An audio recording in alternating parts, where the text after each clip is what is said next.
Sir 'hello I love you' cinema తీశారు కదా! అది శ్రీకాంత్‌తో తీయడానికి ఏమన్నా అంటే మొట్టమొదటి సినిమా శ్రీకాంత్‌తో పడడానికి ఏమన్నా ప్రత్యేకమైన కారణం నా ఉందా? Childhood friend. ఇద్దరం రూమ్‌మేట్స్ కూడా మద్రాస్‌లో. ఆ! సో, ఫస్ట్ సినిమా అంటే తనతోటి అంటే చేయాలి. మీరు తణుకులో పుట్టి కర్ణాటకలో పెరిగారని చూసా నేను. కన్నడలో అంటే పెరుగుతా. కర్ణాటకలో పుట్టడం అనేది టెక్నికల్. ఆ? ఇప్పుడు అమ్మగారి ఇంటికి వస్తారు కదా ఆ! డెలివరీకి. ఆ! అలాగే మా అమ్మ అక్కడి నుంచి డెలివరీకి వస్తే పుట్టావు. ఆ! టెక్నికల్‌గా అక్కడ పుట్టావు అంతే గాని పెరిగిందంతా అక్కడే. కర్ణాటక. అంటే కర్ణాటక అంటే శ్రీకాంత్ గారి ఫ్యామిలీ కూడా కర్ణాటక అంతే అందరూ మైగ్రెంట్ ఫ్యామిలీ మేమందరం. వ్యవసాయ ఆధారిత కుటుంబాలు కదా! వ్యవసాయం కోసం వెళ్ళిపోయిన కుటుంబాలు. ఆహా! మా సో, ఊరు అక్కడే పరిచయం మీకు. తణుకు పక్క చౌటం మాది. హుహు. ఒకే రోజు 30 ఫ్యామిలీస్ అక్కడి నుంచి వెళ్ళిపోయాను. మేము పుట్టని క్రితం. ఆహా! మా పెద్దన్నే పుట్టాడు అంతే. ఆ! అప్పుడే వెళ్ళిపోయారు. అప్పుడు హ్మ్. రూ. 200 రూ. 300 ఎకరం. ఎకరం. అలా. ఓకే. మాదేమో బసవಣ್ణ క్యాంపు. ఫస్ట్ జరాళ్ళ క్యాంప్ అని ఉంది. మేము పుట్టలేదు. హ్మ్. జరాళ్ళ క్యాంప్ నుంచి పొలం దూరం అవుతుందని పైకి ఒక 3 కిలోమీటర్ల పైకెళ్తే అక్కడ ఒక ఊరు స్టార్ట్ అయింది వెంకటేశ్వర క్యాంప్ అని. హ్మ్. మేము ఫస్ట్ ఫ్యామిలీ. మేము ఇంకో ఇద్దరు ఫ్యామిలీలంట. హ్మ్. తర్వాత అక్కడ పుట్టాను నేను తర్వాత. హుహు. వెంకటేశ్వర క్యాంప్‌లో. తర్వాత బసవಣ್ణ క్యాంపు పర్మనెంట్‌గా పక్కనే మళ్ళీ ఇంకో ఊర్లో పొలం కొన్నాక అక్కడ షిఫ్ట్ అయ్యాం. హ్మ్. బసవಣ್ణ క్యాంప్ మాది. శ్రీకాంత్ వాళ్ళది ఫస్ట్ నుంచి బసాపట్నం. హుహు. గంగావతి పక్కనే ఉంటదది. మరి అందరూ ఎళ్లారు. యంగ్‌స్టర్స్ చిన్న చిన్న పిల్లలు హ్మ్. వ్యవసాయాలు కొన్నారు. వ్యవసాయాలు బాగా ప్రాఫిట్స్ వస్తున్నాయి బాగాను. మరి పిల్లల చదువులు హ్మ్. అని అక్కడున్న తెలుగోళ్ళందరూ కలిసి అన్ని క్యాంపులు. హ్మ్. ఇప్పుడు ఒక 100 క్యాంపులు ఉన్నాయనుకోండి తెలుగోళ్ళయి. హ్మ్. అన్ని క్యాంపులు అంటారు. హ్మ్. అందరూ కలిసి ఒక్కొక్క క్యాంప్‌లో ఎన్ని ఓ 300, కుటుంబాలు ఉండొచ్చు? 300, 200, 400 ఇప్పుడు హుహు. మేజర్ పంచాయతీలయినయి కూడా ఉన్నాయి ఇప్పుడు. హుహు. జారాళ్ళ క్యాంపు, హ్మ్. దేశ క్యాంప్ అని పెద్ద ఊర్లు. హుహు. ఇప్పుడు అంతా ఇప్పటికి అంతా తెలుగోళ్ళే ఉంటారా? తెలుగు వాళ్ళే. హుహు. కన్నడోళ్ళు ఉంటారు. అంటే హ్మ్. వర్కింగ్ క్లాస్ ఉంటారు. హ్మ్. పొలాల్లో పని చేయడానికి అట్లా అలా హ్మ్. ఉంటారు. హ్మ్. బట్ ల్యాండ్ యార్డ్స్ అన్ని ల్యాండ్ కొనుక్కున్న తెలుగోళ్ళు ఉంటారు. హ్మ్. సో, అలాగా అందరూ కలిసి శారదా హయ్యర్ ఎడ్యుకేషన్ సొసైటీని ఫార్మ్ చేసి హ్మ్. స్కూల్ స్టార్ట్ చేశారు. గుండమ్మ క్యాంప్ అని గంగావతి పక్కన. హ్మ్. ఒక అద్దెకి. హ్మ్. తర్వాత అంతా ఫండ్స్ పోగు చేసి పక్కనే ఒక 2 కిలోమీటర్ల డిస్టెన్స్‌లో హ్మ్. ఒక ఊరు ఏర్పడింది దానివల్ల స్కూల్. దాన్ని హ్మ్. విద్యానగర్ ఊరని పెట్టారు. ఓకే. విద్యానగర్. విద్యానగర్. సో, ఆ శారదా హైయర్ ఎడ్యుకేషన్ సొసైటీ దాని మీద Sharada hire primary school start అయింది. హుహు. అక్కడ అక్కడ మేము స్కూలింగ్ స్టార్ట్ అయింది అక్కడ మాకు. హుహు. శ్రీకాంత్ అక్కడ నా క్లాస్‌మేట్. So, okay. 7థ్ వరకు ఉండేది. 7థ్ తర్వాత హ్మ్. గొట్టిపాటి వెంకటరత్న గారని ఆ రోజుల్లో ఆయన రూ. 1,00,000 ఆ రోజుల్లో హ్మ్. డొనేట్ చేస్తే ఒక హై స్కూల్ కట్టారు ఆయన పేరు మీద గొట్టిపాటి వెంకటరత్నం హై స్కూల్. హ్మ్. దానికే ఫర్దర్‌గా ఫండ్స్ కోసం బాలసుబ్రహ్మణ్యం గారితో ఒక మ్యూజికల్ నైట్ పెట్టాం మా చిన్నప్పుడు. హ్మ్. నేను 6థ్ క్లాస్ అప్పుడు. అందరూ వరుసగా నిలబడి ఆయనకి దండం పెట్టండి వచ్చాడంటే దండం పెట్టాం. ఫస్ట్ సెలబ్రిటీ చూసింది సుభాష్ గారు. హుహు. ఒక మ్యూజికల్ నైట్ జరిగింది. హ్మ్. దాని ద్వారా ఒక రూ. 1,00,000 వచ్చింది ఆ రోజుల్లో. ఓకే. అంటే రూ. 200 టికెట్ పెట్టారు అప్పట్లో. ఆ! ఇప్పుడు 100 అంటే 20,000 లెక్క ఇప్పుడు దాని వాల్యూ. కరెక్టే. ఇంతంత టికెట్ అంటే మనం స్కూల్ ఫండింగ్ కోసమని అందరు రైతులకి అందరికి అంతే రూ. 1,00,000 వచ్చింది. అలాగా హై స్కూల్ 8థ్, 9థ్, 10థ్ హై స్కూల్. హ్మ్. సో, అక్కడ మా ఎడ్యుకేషన్ జరిగిందనమాట. హుహు. అక్కడ నాకు క్లాస్‌మేట్. నేను హుహు. ముందే మళ్ళీ ఆంధ్ర వచ్చేసాను నేను ఇంటర్మీడియేట్‌కి నేను. హ్మ్. ఆ తర్వాత నేను మెడ్రాసు వెళ్ళాక నేను నేను ఒకసారి షూటింగ్‌కొస్తే హైదరాబాదు 20 శతాబ్దం షూటింగు. హ్మ్. జూనియర్ ఆర్టిస్ట్‌లు 100 మంది తీసుకొచ్చారు. అందులో ఉన్నాడు శ్రీకాంత్. హ్మ్. నన్ను చూసి బీవీఎస్ నన్ను బీవీఎస్ అనేవాళ్ళు అందరూ. బీవీఎస్ హ్మ్. అన్నాడు, "ఇదేంటి నువ్వు ఇక్కడ ఉన్నావేంటి" అంటే, ఇలాగ నేను ఇన్‌స్టిట్యూట్‌లో జాయిన్ అయ్యాను. మధు ఫిల్మ్ ఇన్‌స్టిట్యూట్‌లో. నేను మీరు ఫోటో ఫిల్మ్ ఇన్స్టిట్యూట్‌లో జాయిన్ అయ్యారా మీరు? తను ఆహా! తను. శ్రీకాంత్ చెప్పాడు. హ్మ్. "జెటు ఇక్కడ వేషాలకు ఉన్నాయని చెప్పి నువ్వు రా ఫస్ట్ జూనియర్ ఆర్టిస్ట్‌ల వేషం ఏంటి? నువ్వు వేషం ఏంటి? పక్కన రా" అని పక్క తీసుకు అంటే అక్కడ ఇప్పుడు జనాలు దొరక్క ఎవరు కనపడితే వాళ్ళు జూనియర్స్ తీసుకొచ్చేసారు అక్కడ జూనియర్ ఆర్టిస్ట్ ఏజెంట్లు అప్పుడు.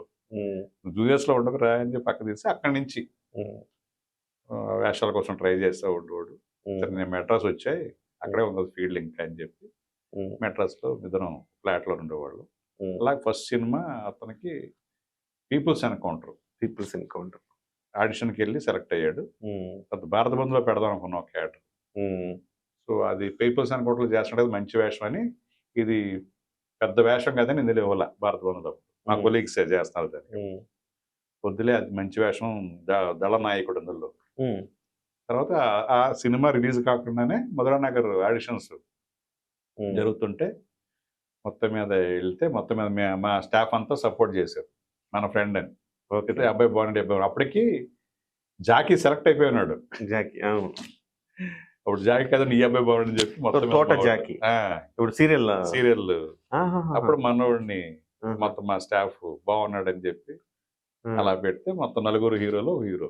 ఇంకా అక్కడి నుంచి నాకు బాగా గుర్తు మధురా నగర్ లో చిత్రం బళారి విచిత్రం ఒకేసారి రిలీజ్ అయింది. సో మేము ఏదో ఊరికి వెళ్ళినప్పుడు ఒకేసారి 2 సినిమాలు చూసాము. చాలా చాలా బాగుండేది. అలాగే నన్ను డైరెక్టర్ చేయాలనే ఇది డిజైర్, నేనే చెయ్యాలి తన సినిమా హీరోగా.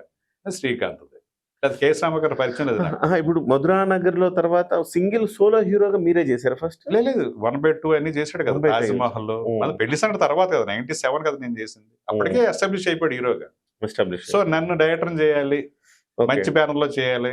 మీరు ఆయనకి మొదట్లో మీరు సహకరిస్తే తర్వాత ఆయనకి మిమ్మల్ని అదే ఫ్రెండ్షిప్ కదా, మనం సహకరించేది ఏముంది, ఎవరన్నా కొంచెం పరిచయం చేస్తాం, చిన్నప్పటి నుంచి ఫ్రెండ్ కదా.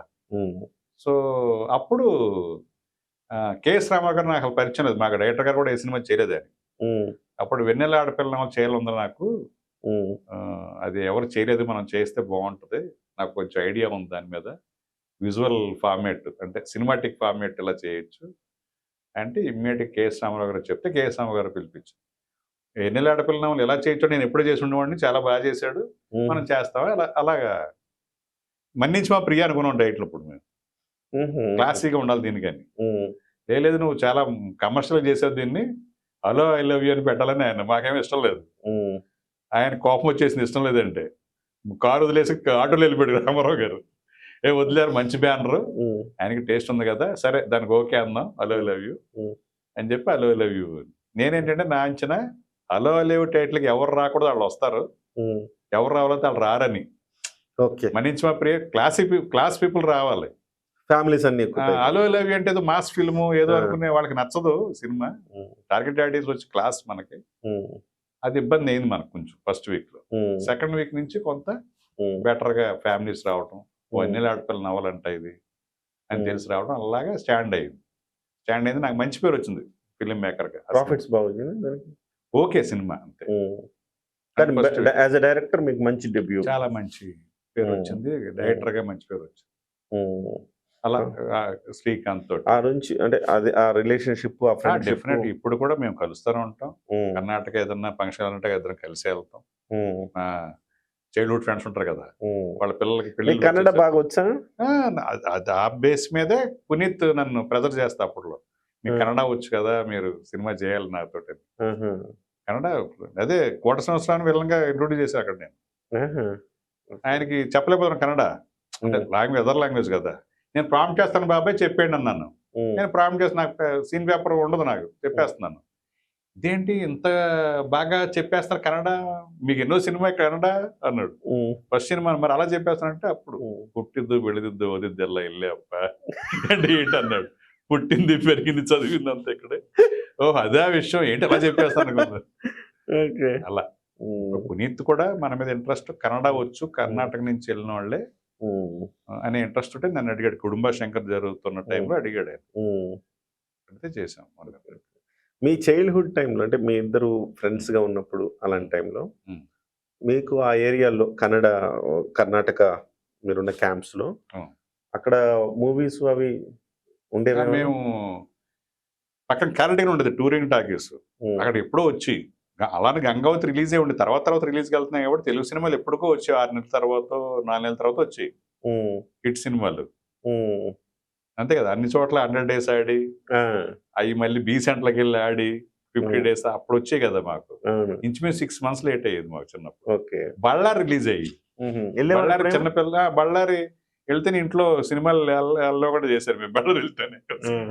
అంటే మీరు సినిమా పట్ల ఇంత ఆసక్తి మీకు కలిగింది కదా, మీరు అక్కడి నుంచి వచ్చిన శ్రీకాంత్ గారు, మీరు ఇంత సినిమా ఇండస్ట్రీ మీద ఆసక్తి వచ్చిన అంటే చిన్నప్పటి నుంచి బాగా సినిమాలు చూసుంటారు అంటే అందరూ కృష్ణ గారి ఫ్యాన్స్ ఉండేవారు.